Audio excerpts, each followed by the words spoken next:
Welcome to Tithe Lies, the place where you can get the biblical truth about tithes and offerings. My brothers and sisters, I am rebooting some of my old content, putting all of my tithing videos onto one channel. So some of this stuff is old. So grade me on the curve for the technology, okay? But the content is still on point. Hello, I'm Eric Hill, and I have written a book called What Preachers Never Tell You About Tithes and Offerings, The End of Clergy Manipulation and Extortion.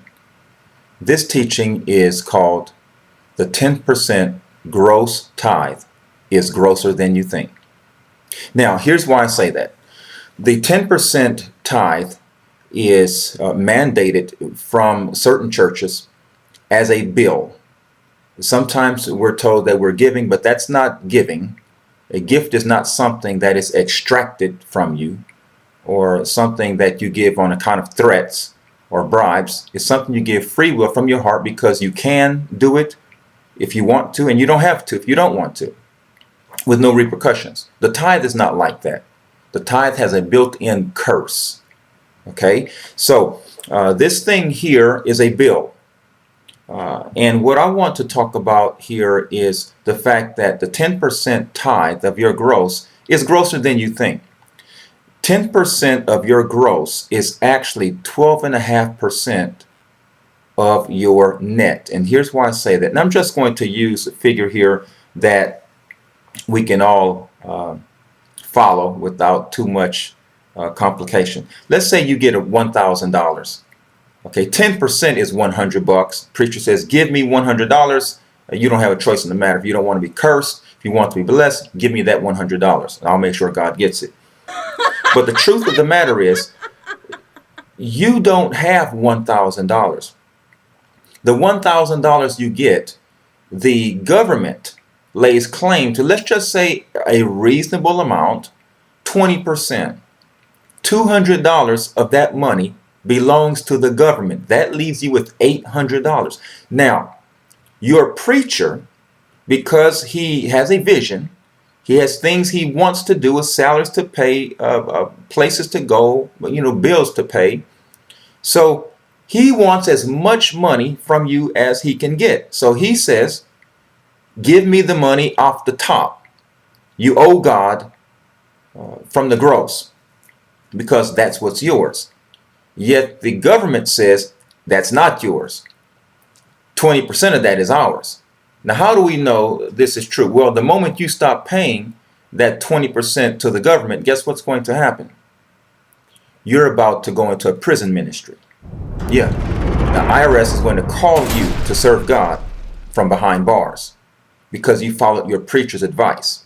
Now, listen, this 12.5% that you're paying to the church, that's a gross amount. And I mean gross in the sense that it's horrible. That's a lot of money. Now, if that were the only thing that they demanded, it would still be gross. But listen to the context, or think about the context of this demand upon your money.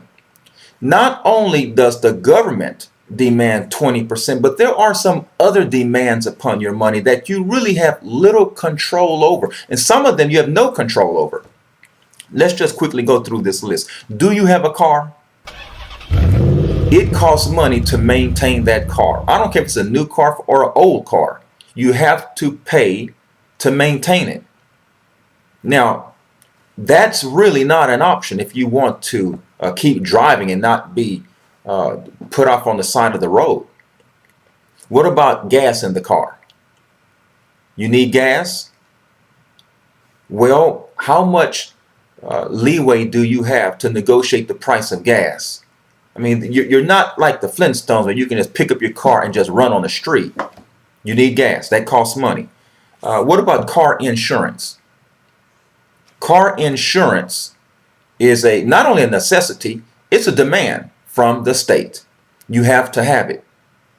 That comes out of that little $800 you have left after the government has taken their cut. Okay, so that $800 is being spread in a lot of different directions, isn't it? Okay, what about mortgage or rent? This is a variable.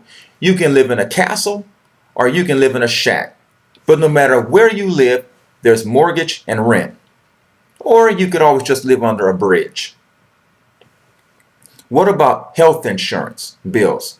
This is something that most churches, most preachers, I'm sad to say, it appears to me that they don't take this into consideration whatsoever. It costs a lot of money for health insurance. And someone will say, well, just trust God. Your preacher's not trusting God. Give it a test. Ask your preacher if he or she has health insurance. Then why should you walk around with no health insurance? What if you have health bills? You've got to pay the hospital. Do you consider that free money just laying around? No, that's a demand on that little measly $800 that you have left. And what about food? Are you going to eat? Is that a variable? No, you need food to eat and you need money to buy the food. And what about clothes? You need clothes. What about utilities? What about electricity, water, gas, the trash being taken out? Those things are real necessities. These preachers make demands on your money without regard to the other demands in your life. It's time for you to start thinking about what is motivating an institution to make such a demand on you in the name of Jesus Christ who died on a cross for you. That doesn't even make sense. And what about this? Savings, whether it's short-term savings for immediate emergencies or immediate opportunities, or long-term savings for retirement. Now, I know this seems like it's a heresy. Oh, if you had faith, you wouldn't need money in the bank. Well, I guess your preacher has no faith. Because whether it's $5 or $5 million, your preacher has something in the bank. They have a retirement account, guarantee you. Now think about it. They have a retirement account. And some of them, their children go to private schools. Some of them have college funds for their kids. Some of them take vacations.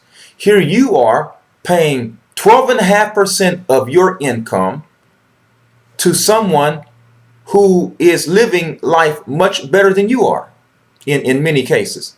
Or at least they have some things that you don't have, but they tell you to do without so you can pay God his money. This is just a little something to make you think.